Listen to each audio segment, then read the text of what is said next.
कुछ practice questions देखते हैं। बालक में तर्क की क्षमता विकसित करने के लिए आप क्या करेंगे? संदर्भ बदलते हुए प्रश्न पूछेंगे। जैसे कि हमने पूछा कि गेहूं के आटे से भोजन बनता है, गेहूं से भोजन बनता है। बच्चे से हम पूछ सकते हैं कि क्या चावल से भी भोजन बन सकता है? चावल को भोजन के रूप में प्रयोग कर सकते हैं? क्या मोटे अनाज को भोजन के रूप में प्रयोग कर सकते हैं? इस प्रकार संदर्भ बदलते हुए प्रश्न पूछेंगे कि तर्क की क्षमता जो है वो विकसित हो जाए।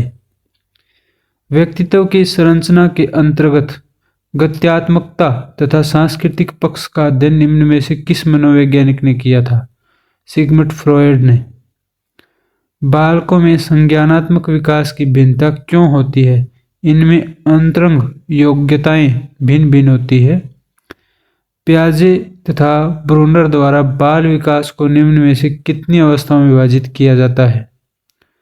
4 अवस्थाओं में। निम्नलिखित में से मनोविज्ञान में सामाजिक विकास से क्या अभिप्राय है? दूसरों के साथ अच्छे संबंधों का विकास। निम्नलिखित में से किस आयु में बालक की मानसिक योग्यता का लगभग पूर्ण विकास हो जाता है? 14 वर्ष की आयु में। शिक्षक एवं विद्यार्थी के मध्य कैसा संबंध होना चाहिए? स्नेह, विश्वास तथा सम्मान का संबंध होना चाहिए। बालकों की कल्पना शक्ति एवं अमूर्त चिंतन बाल विकास की किस अवस्था में प्रारंभ हो जाता है? उत्तर बाल्यावस्था। उत्तर बाल्यावस्था तक आते आते बालक कल्पनाएं करने लग जाता है। अमूर्त चिंतन यानी कि जो चीज उसके सामने नहीं है उसके बारे में भी सोचने लग जाता है। जैसे मेरे नाना जी के यहाँ ये हो रहा होगा, मेरे मौसी जी के यहाँ ये हो रहा होगा आदि।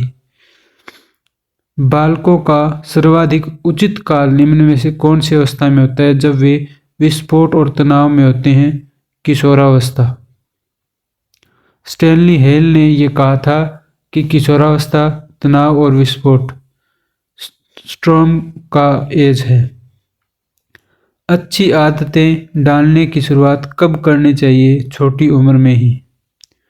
निम्नलिखित में से किसने बच्चों में वस्तु क्षेत्रीय के विकास को समझने में सहायता की? पियाजे ने। एक बालक पिछली कक्षा के छात्र के समान शैक्षिक प्रदर्शन नहीं कर पा रहा है तो वह कैसा बालक है? असमायोजित बालक है। निम्नलिखित में से कौन सी विधि उपागम में समान प्रयोज्य का माप उनके विकास की विभिन्न अवस्थाओं पर लिया जाता है? दीर्घकालिक अध्ययन विधि। निम्नलिखित में से किस मनोवैज्ञानिक का यह मानना है कि शिशु में काम प्रवृत्ति तीव्र पाई जाती है? कोल का। इसको एक बार शायद सिगमंड फ्राइड है भी।